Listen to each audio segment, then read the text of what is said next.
Industrial Talk is brought to you by Palo Alto Networks. Now, Industrial Talk has a direct link to a new report about Palo Alto Networks industrial OT security. The new report analyzes improved ROI and reduced complexity. The Palo Alto Networks industrial OT security provides customers significant savings and benefits in the following way: faster time to industrial OT protection, reduced operational complexity, and reduced risk to the organization. Find out more how Palo Alto Networks industrial OT security helps you better manage, secure, and protect your OT assets while providing safe access to the assets and services required to modernize your operations.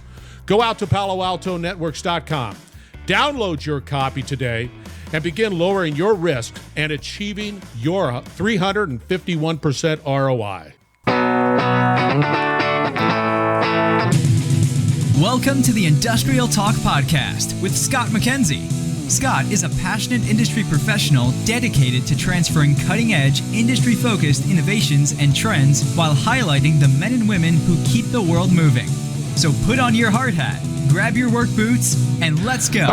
Once again, thank you very much for joining Industrial Talk, and thank you for your continued support of a platform that is dedicated to industrial professionals all around the world. You are bold, you are brave, you dare greatly, you innovate, you collaborate, you solve problems, and you're making the world a better place. We thank you very much for what you do, and that's why this platform is dedicated to industry professionals all around the world. We are broadcasting from the 31st Annual SMRP Conference right here in Orlando, Florida.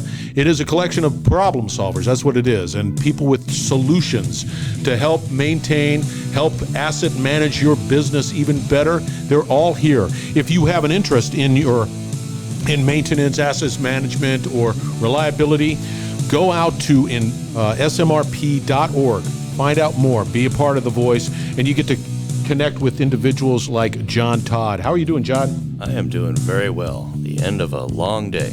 Yeah. Oh, I hear you. You having a good conference? Oh, yeah. How long have you been part of SMRP? This is probably the fourth or fifth year that I've been over the years. Yeah, so not 20 years, but not one either. So yeah, that's Kevin. That's right. And yeah, he's been around for a little while. That's for doggone sure. He knows a lot of stuff, just like you. Yeah, that's right. So with that said, give us a little background on who you are. Sure. So I have a degree in electronics engineering from days gone past, a hardware degree. And I've always worked for software companies, so never figured that one out. I've worked as a reliability engineer back at the Deep Space Network a few years ago. Hold it. What do you mean by that? The Deep Space Network, yeah. The antennas that track all the spacecraft for NASA and such. That was a lot of fun. Where was that located? That was in Monrovia, California. Worked with JPL and such. Did you go out to Barstow? Did you go to Goldstone? Oh, yeah, all the time. Oh, there you go. Oh, I love it. Yeah. As a kid, I went out there. Yeah. Did you? Yeah. Yep. We take tours of the Goldstone. Oh, yeah. Okay. Well, I would get to go out there all by myself, so I didn't need an escort. In the middle of nowhere. Oh, yeah. That was a lot. That was a great gig because we were just working with custom, absolutely one-of-a-kind equipment, right? And but the precision and the reliability that was built into it was pretty amazing. And of course, as reliability engineer, my job was to tell all the mission managers and such, it's like, yep, the antennas are going to be good for your mission, no problem. So, that was a lot of fun. That's exciting stuff. That was. I don't know how you're going to top that in this conversation, because I could just sort of riff on that for a little while. Yeah. But all right. The data we had was just really hard to work with because everything was custom. Everything had their own format, and we had to bring all that and filter it together.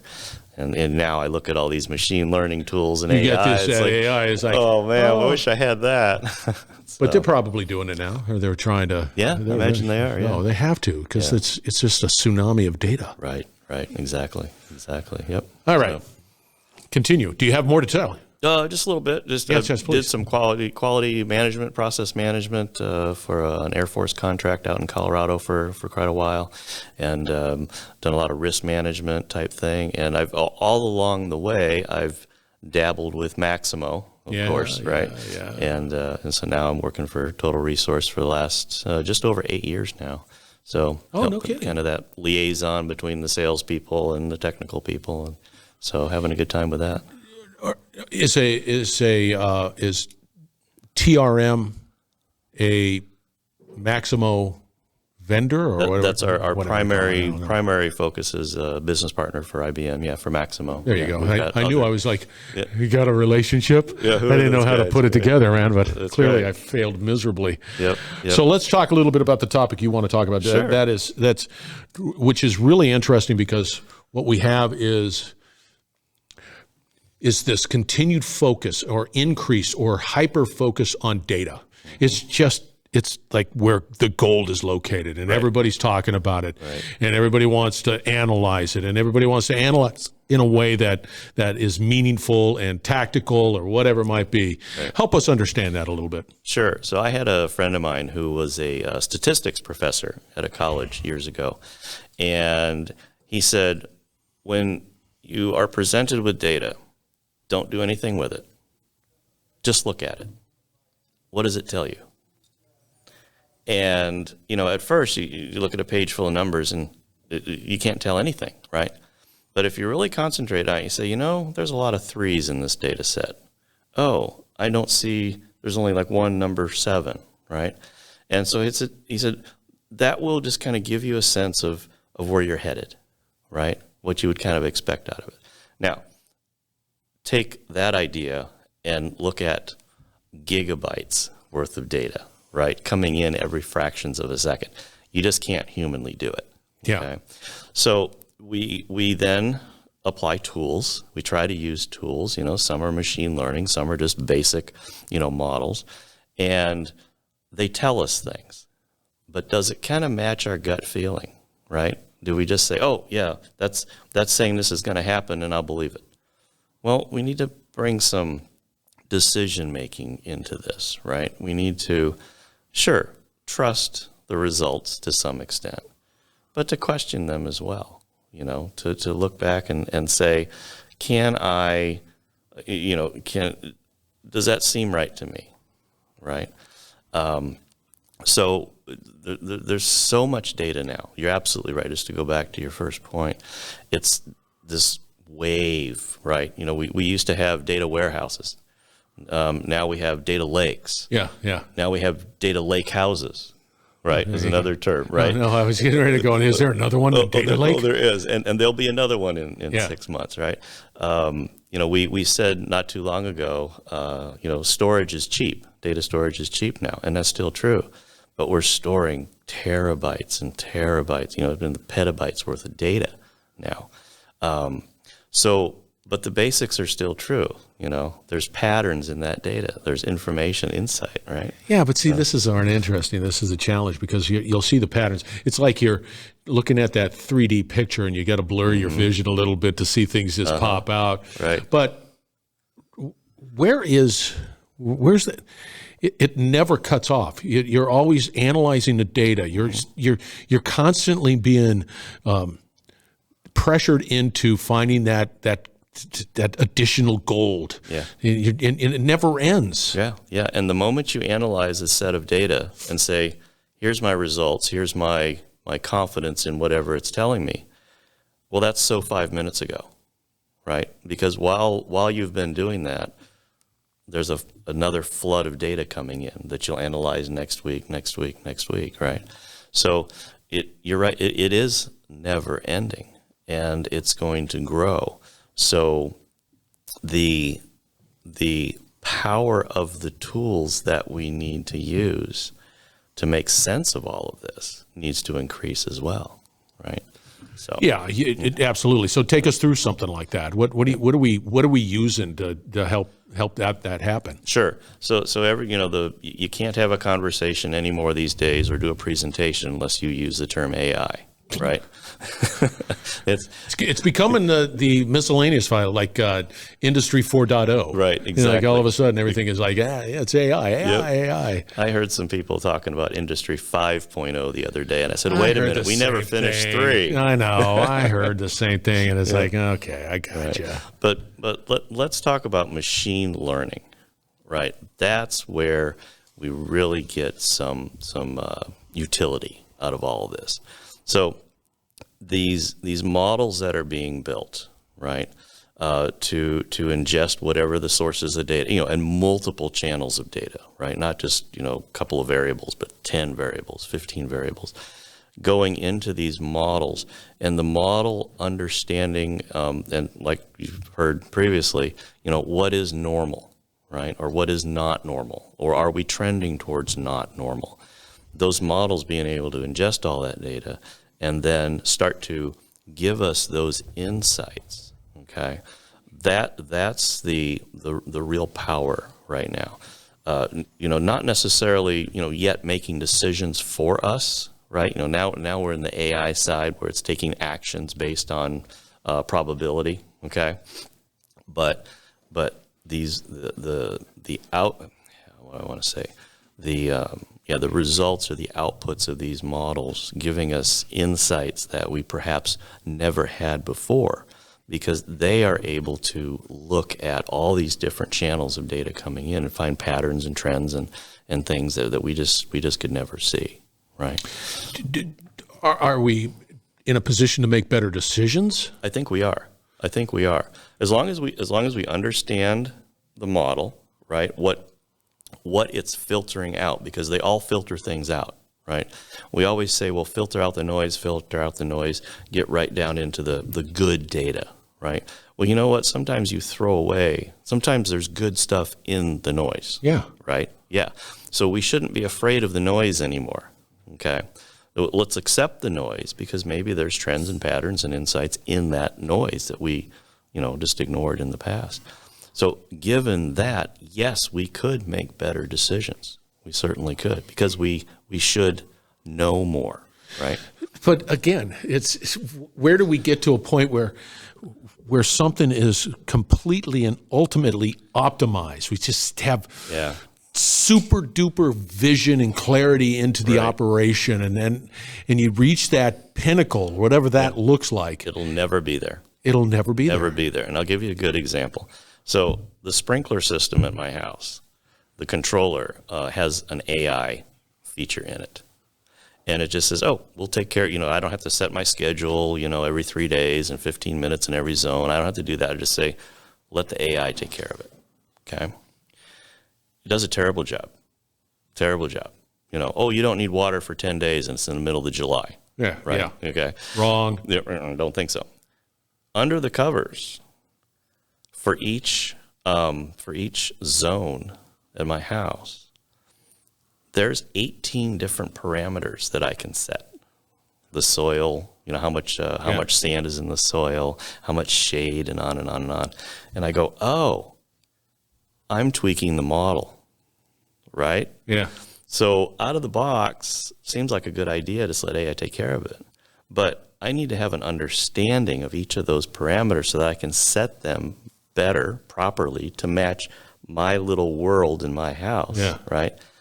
Now the machine will learn that, it knows the local weather, right? So it brings those factors in as well. But ultimately, it's making a decision to turn on that sprinkler zone or not, right? But I'm intervening. I'm setting that up, right? So who's making the decisions? Right? Yeah. It's just looking at data and says, oh, yeah, everything lines up, turn on the sprinklers, right? But I decided how those parameters are set to map this thing in my context. Did it improve? It's doing a better job. Yeah, it's still not. I still like my regular every other day kind of thing. It seems to work a little better, right? That's how I have mine set up. Is like, all right, I have a rain gauge. So if it rains, it doesn't. It's like, okay, it's not gonna. Yeah, there's one channel. Yeah, that's right. Yep. Thumbs up. Right. I'm all good. Yep. But if it doesn't rain, I want that thing on. That's right. That's right. Yep. So where do you think it goes? Where do you think I mean, we're still at the tip of the iceberg. Oh yeah, definitely. I mean, we're just. I mean, all of a sudden, if it wasn't for ChatGPT, and all of a sudden, that becomes the sort of the latest lexicon. Right. And applying it. Where do you see it all going? So ultimately, it's really just another tool. Right. I mean, everybody got all excited when spreadsheets showed up in the world. Right? Ooh, I can do calculations, right? And then the idea of databases, came into play, right? Relational databases. Oh, I can store all this data, and then all the analysis tool, the business intelligence tools and things like that, charts and graphs and all of that, and really the machine learning approach, and then ultimately AI. It's just another business tool, right? It's a very powerful business tool. But if we can learn how to apply it, right, and understand it better in our context, whatever our business is, manufacturing or forestry or facilities management, whatever, and then understand the construction of these models, then we can make some decisions based on those results, right? So it's just another tool, honestly. Yeah, but everybody's looking for that silver bullet. Oh, of course. Everybody wants that. It's like, I have a problem. I need something that I just flip a switch and boop. Hey, I'm all good. And in some cases that may come, right? I'll go back to the sprinkler system, right? It could probably do a really good job. Once a little bit adjusted, I'll just let the thing run and I don't have to worry about it anymore, right? So there's the application of these new tools. I think you're right. We've kind of just scratched the surface of what they can do for us. So. Because I still think that there's room for blocking and tackling the standards. When you start looking at reliability and maintenance, we're talking tools that say, hey, there might be a problem there, or there might be some challenge, whatever it might be, a notification. But we still need people to go out there and analyze it. And, Yep. There's that prediction aspect of that we're looking for too. Tell me what's going to happen in 20 days, right? And they're getting pretty close. So I like that. Yeah. How do they get a hold of you, John?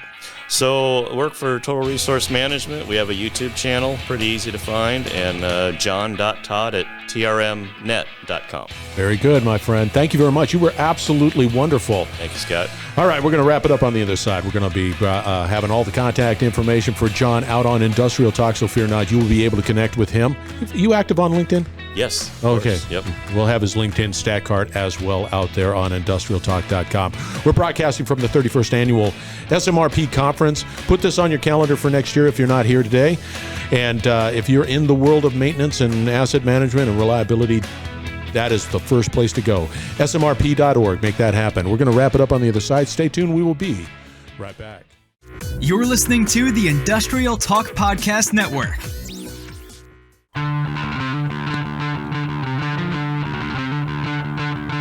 All right, John Todd's his name. Gold in that data. If you're not in the data analyzing and collection game, your competition is. I guarantee you. So find that trusted individual, that trusted company. Right there. John Todd. Reach out to him. I can trust him. You can trust him. I highly trust him. Yeah, he knows what he's talking about. And given the fact that he's been out in Goldstone in the middle of nowhere, yeah, he's got street cred. All right, gold in that data. All right, once again, Industrial Talk is here for you. You industrial professional, amplify your voice. You need to do that. You need to solve that problem and be able to help people solve their problems. That's why we are here. You go out to Industrial Talk, and you're going to connect with John, but then also you're going to connect with me. Just click, and you'll be talking to me. Let's have a chat or two. All right, be bold, be brave, dare greatly. Hang out with John, change the world, and we're going to have another great conversation shortly, so don't go away.